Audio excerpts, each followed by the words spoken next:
Hey everybody. I just realized, I don't even know if y'all know my name, but my name is David. I watch quite a few channels and they always, I guess, either remind people who they are, what their name is, or just being polite at the beginning of the video and introducing themselves every time just about. So, but my name is David. David, whatever you want to call me.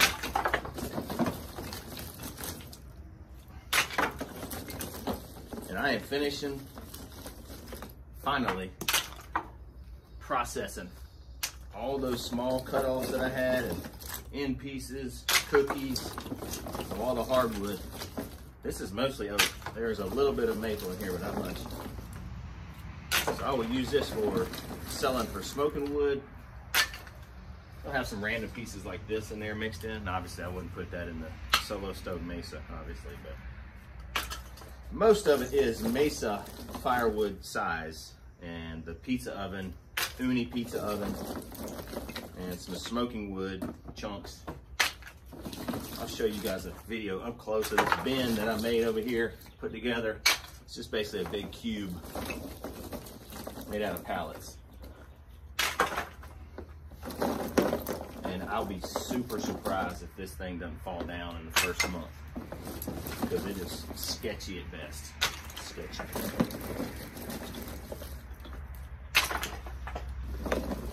I wanted to make this side of the cube a little shorter, that way I can kind of reach in there and grab some pieces. What I'd like to do is, I currently sell my Solo Stove Mesa pieces, small little pieces, in like a white cardboard box with my logo on it. And I'll put a handful of small pieces of fat wood in there also. It's about 4 pounds worth of these tiny little pieces of wood, okay? These little guys. It's great for the Solo Stove. But it's very time consuming, because I have to basically stack them like you're playing Jenga in the box. Because I really didn't know what size box to get when I initially ordered all these boxes. So that's about as much as I can fit in there as a 4 pound box. I mean 4 pounds of wood.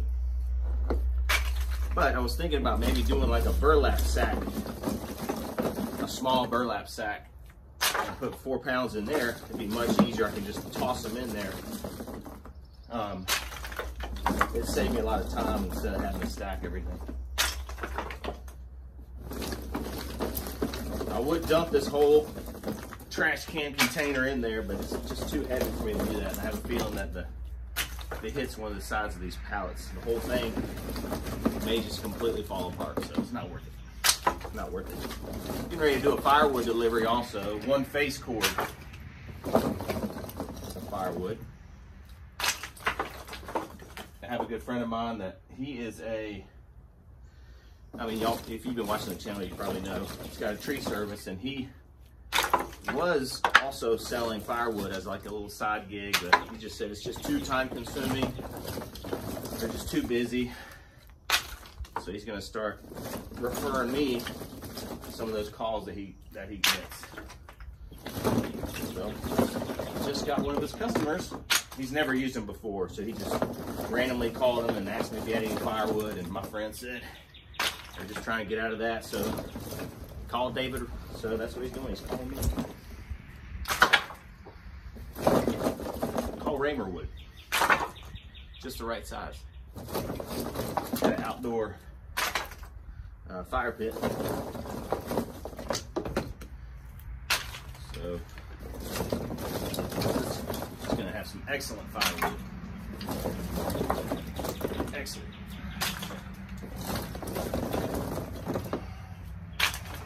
All right. I think I can dump the rest. I think here.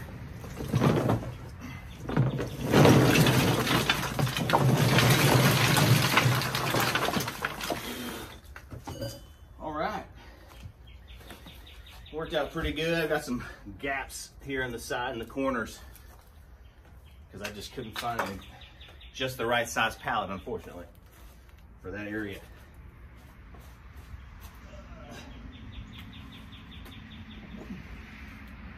So this right here should last me for a long time for my solo stove mesa users and pizza oven users.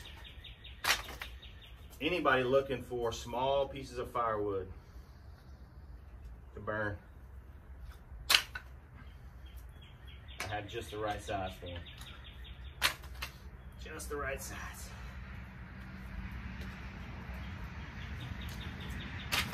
Most of this stuff is barkless.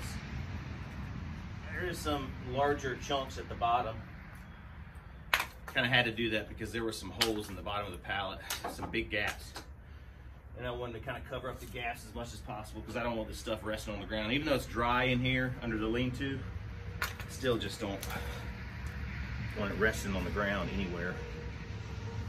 We do have termites here, and I don't want them to have a field day with my wood, right? Here we go. Turn you guys around there.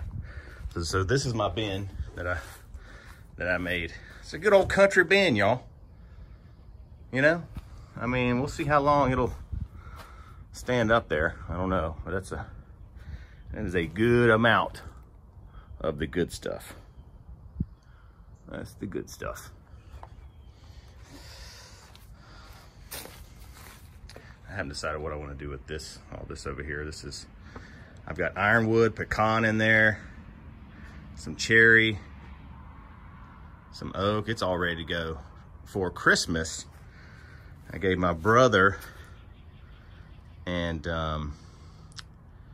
his wife's daughter's husband a few bundles of firewood, and I used these rounds over here. And this stuff is super dry. It's fantastic for burning. And here's some more bundles that I have. Just some more good stuff, some kindling right there. I've got lots of kindling, y'all. So I'm excited to share my kindling with others because it's phenomenal. Everybody should have some. And this is all cedar over here. I'll show you. This is all cedar kindling right here. All cedar. And then I've got some pine. These are just cut-offs. When I was making my 12-inch pieces off my 16-inch pieces. So this is just cut-offs. Blocks of pine right there. Here's some more pine over here. I've got some elm, which is also called Satanwood, I believe is what some people call it, because it's just terrible to split. It's right up there with sweet gum, and I've heard that sycamore is also like that. I've never split sycamore. Sweet gum's the worst, the worst. And here is some fat wood. I've processed some of it, but that's fat wood also right here.